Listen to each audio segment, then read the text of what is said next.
It's great to be launching a book called A Gentle Unfolding, Circling and Spiralling into Meaning. Isn't that just wonderful? Circling and spiralling into meaning.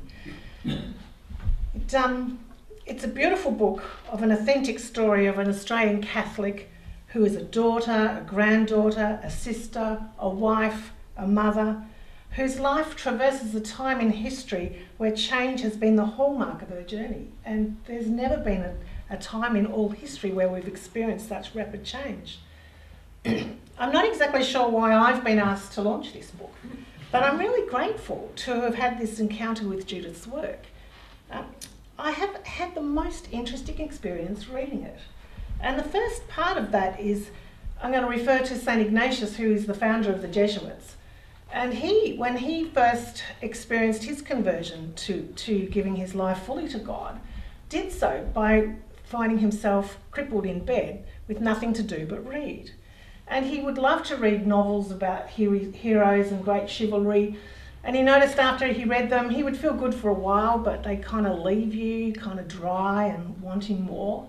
But when he read the stories of the lives of saints or the life of Christ, he was left feeling really engaged and really consoled. And this would last for days and days and days. And what I noticed is that as I engaged with Judith's book, I was left feeling really consoled for days and days. And it's moved me really deeply. So I suspect that Judith's story is a story of something that can help us really engage at the cornerstone of who we are. And I encourage you, when you read it, to allow yourself to experience your story alongside Judith's story, which is really what happened to me. In many ways, it parallels my life experience. Though I've never entered into religious life has been an important part of my story. I grew up the daughter of Dutch immigrants who came to Australia, very Catholic, very, very Catholic, and father was never questioned, and the nuns were perfect, and they had full regalia. I had Josephite sisters teach me, you could see this much of their face, giant rosary beads, and they were to be in awe of. And it was really a sign of a particular era where religious life, where doctors, where teachers were afforded respect without any question. And somehow engaging in Judith's story reminds me both of the need for change, but also for the deep sense of connectedness that we had with the church back then. It's a beautiful experience, really. So to be born in the 20th century, really, is to be born in a time into creation where we could not have predicted what was to come next. At that time, life was stable.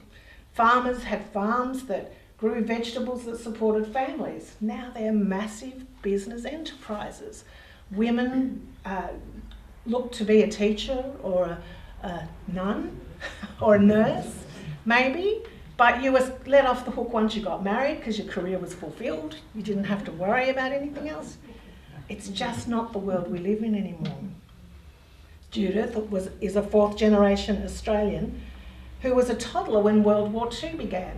And I was thinking as I was reflecting on that, it's an interesting thing that actually the world probably never saw itself as one entity until World War I, when they named the fact that it was possible to be in relationship with the whole of the world at once through war, and albeit a very small view of the world perhaps.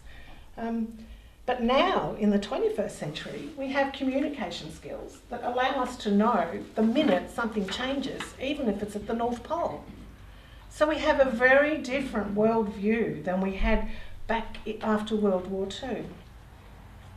We can only wonder where we will be at the beginning of the 22nd century. Judith's life has traversed perhaps the most rapid period of change within creation since the dawning of time. And as Judith recalls the memories of her life, she brings into consciousness the way life circles and spirals into meaning. Through her journey, she recalls an important piece of our history that perhaps rarely gets told.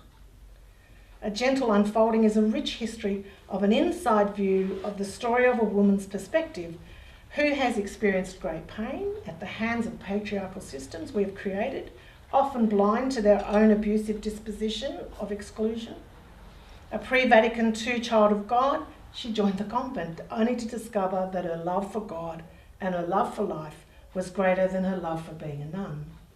Judith's story is a journey of deep longing for a redeemed church. She speaks really strongly about this desire in her book.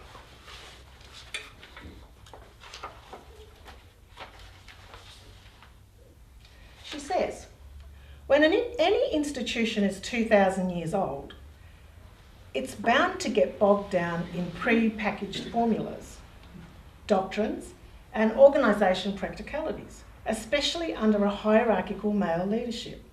It's not surprising that generations of religious practice take the precedence in the spiritual lives of people who feel disenfranchised by a church that seemingly has a love affair with words and correct ideas, when all people yearn for are ways to make religion real and relevant in their everyday.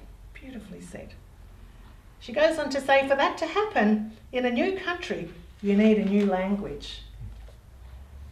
I believe A Gentle Unfolding is a new language. It's a language of understanding of the feminine that perhaps not yet arrived within our church, which is so wonderfully demonstrated in her role when she leaves as a pastoral associate. I love this. It's a lovely little bit. She says, the parish priest proudly presented me with a large box, which turned out to contain a Sunbeam Mixmaster. I was aware that I can be a stirrer, but a mixer? Thankfully, the parish secretary whispered that she had the receipt, so sneakily I took it back and replaced it with a silver bracelet. Very nice. And she's still wearing it today. It's gorgeous. Judith speaks of ripples and seeds. The baptismal waters of grace ripple throughout her life and throughout her story. And you'll experience that as you read this beautiful book. And the seeds that she has helped sow. Judith recalls her own version of a story by Anthony de Mello, which I'd like to share with you as well. A woman dreamt she walked into a brand new shop in a massive shopping complex. To her surprise, she found God behind the counter. "What do you sell here?" she asked. "Everything your heart desires," said God. Hardly daring to believe what she was hearing, the woman decided to ask for the best things that a human being could wish for. For myself, I want peace of mind, happiness, wisdom, and freedom from fear, and I want my children and grandchildren to be good Catholics. God smiled. "I think you've got the wrong idea, my dear. We don't sell fruits here. We only sell seeds." Judith writes, "Every morning I turn my face to the wind and scatter my seed." It's not difficult to scatter seeds, but it takes courage to go on facing the wind.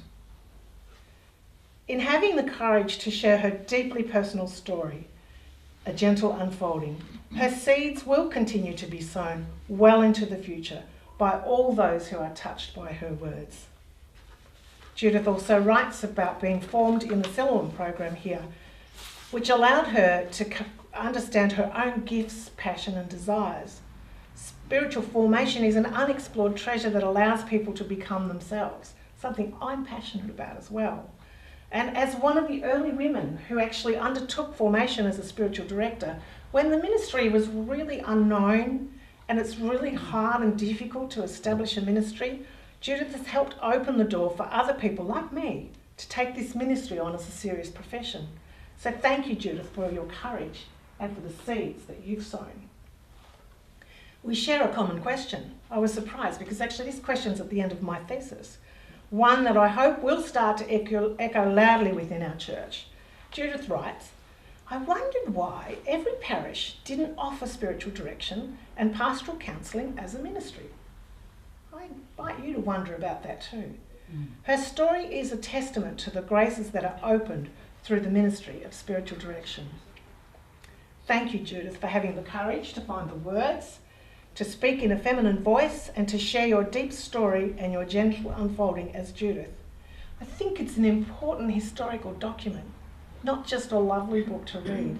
and of a story that we need to remember and to know so that we can remember where we've come from when we know where we're going. So it's a great pleasure that I officially launch A Gentle Unfolding, circling and spiralling into meaning. And I'd like to do that with the blessing through the gift of music, if that's okay with you, and if my technology works. Reading your memoir and preparing for today has been a deeply moving and blessed experience for me, Judith. There is something about the parallel journey and the gift of your gentle and wise words that have moved me to know who I am. So I offer you this.